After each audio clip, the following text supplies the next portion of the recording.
Seperti ramai yang sedia maklum, esok 4 hari bulan Disember bermula daripada jam 8 pagi telah pun boleh mula menebus e-Madani ataupun e-Tunai RM RM100 ini.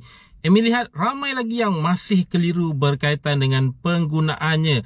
Ada yang kata ini boleh, ada yang kata itu boleh, ada yang kata boleh beli pembelian dalam Shopee secara online, dalam TikTok secara online dan pelbagai lagi andaian yang dibuat oleh ramai pihak di luar sana. Jadi dalam video pada kali ini, Emi akan senaraikan 9 jenis transaksi seperti yang telah pun dinyatakan oleh Kementerian Kewangan yang tidak dibenarkan untuk digunakan menerusi RM100 penebusan e-Madani ataupun e-Tunai ini. Jadi jom kita saksikan apakah 9 transaksi yang tidak dibenarkan ini.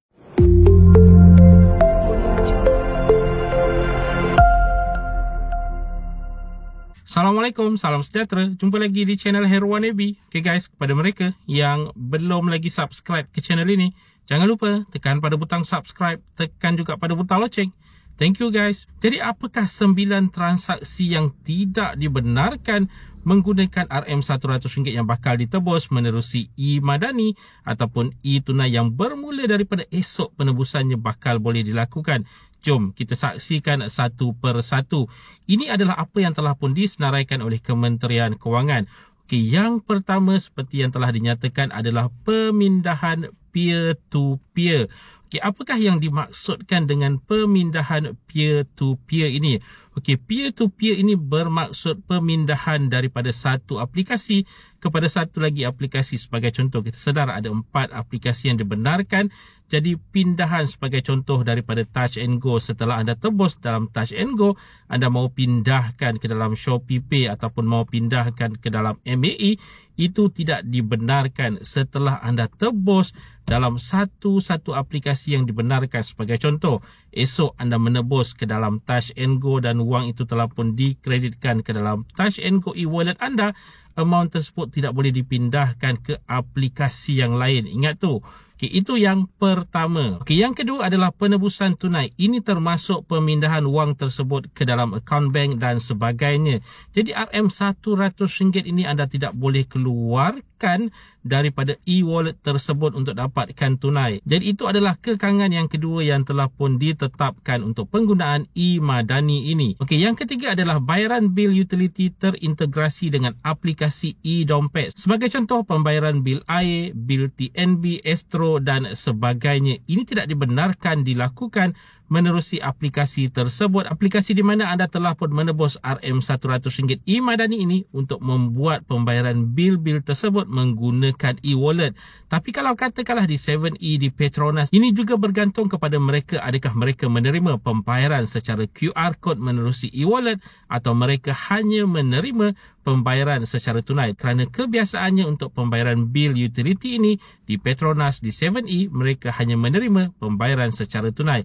Jadi semak terlebih dahulu dengan mereka. Kalau mereka mengatakan boleh membuat pembayaran menerusi offline, menerusi e-wallet ini, jadi anda dibenarkan untuk berbuat demikian. Hanya tidak dibenarkan menerusi online, menerusi aplikasi-aplikasi tersebut untuk membayar bil utility anda. Okay, yang keempat adalah bayaran fee berkaitan kerajaan terintegrasi dengan aplikasi e-dompet. Kalau katakanlah dalam aplikasi e-dompet anda itu ada tempat untuk anda membayar fee kerajaan, ini tidak dibenarkan menggunakan e-Madani RM100 ini setelah ditebus. Okey, yang kelima, bil pasca bayar telekomunikasi dan prabayar terintegrasi dengan aplikasi e-dompet.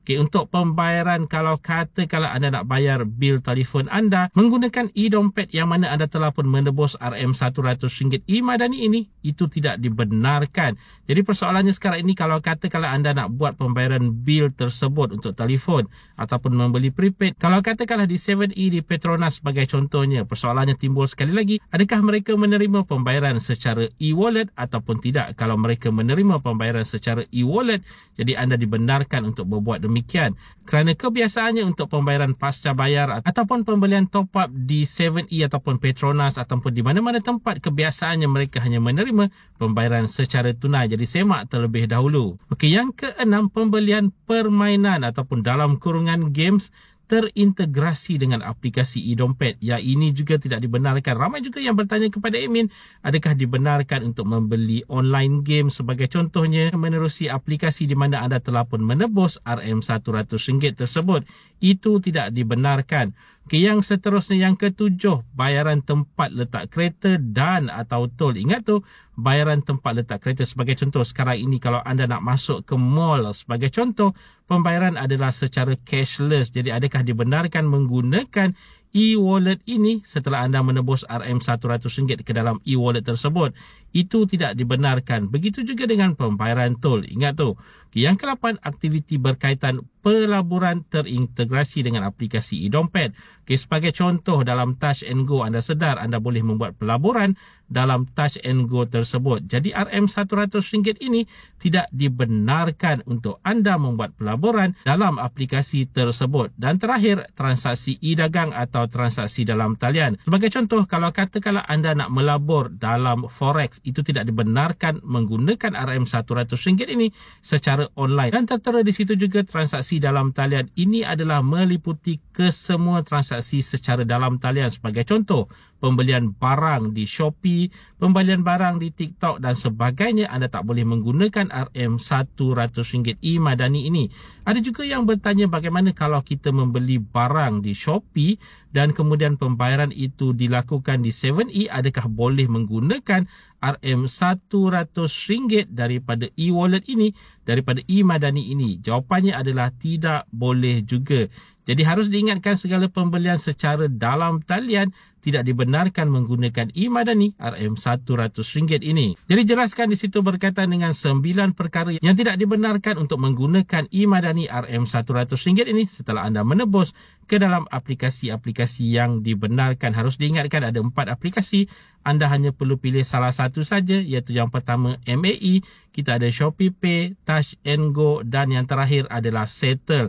Jadi ada 4 aplikasi ini, anda hanya perlu menggunakan salah satu sahaja dan jangan lupa untuk verifikasi diri anda terlebih dahulu dalam aplikasi tersebut sebelum boleh dibenarkan untuk menebus e-Madani RM100 ini bermula daripada esok jam 8 pagi sehingga 20 Februari 2024 dan penggunaannya setelah ditebus adalah sehingga 29 Februari 2024. Jadi guys, itu tadi sedikit sebanyak perkongsian di dalam video pada kali ini.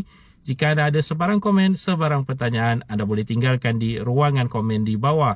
Dan kepada mereka yang belum lagi subscribe ke channel ini, jangan lupa tekan pada butang subscribe, tekan juga pada butang loceng.